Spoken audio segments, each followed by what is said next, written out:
We listen what Ann Taylor says, and we definitely judge what Ann Taylor says, part 1. Ann Taylor called Dylan Mortensen a drunk liar, and she has zero accountability in her statements she provided to the police. Ann says that the big question for the jury members will be, what does a knife sheath at a crime scene even mean? Well, considering 4 people were killed by being stabbed, I think it says a lot.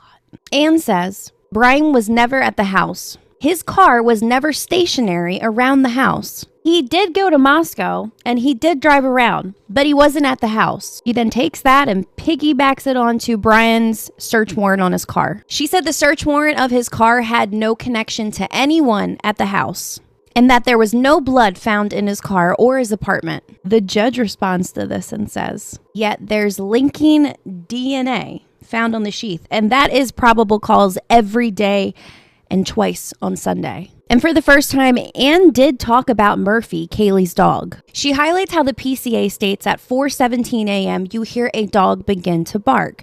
But Ann wanted the judge to understand that the dog never stops barking. Ann tells the courtroom that the dog was found next day inside the house in a bedroom that had an open door. The other bedrooms that contains people that died, their bedroom doors were open, and the dog had not tracked any blood around. The dog had no blood on it, but was found just sitting in an open room. And back to Ann labeling Dylan as a liar. Ann calls out that shortly after that 911 call was made that Dylan was interviewed. In that interview, Dylan said that she heard one of the victims go up the stairs and then run back down the stairs.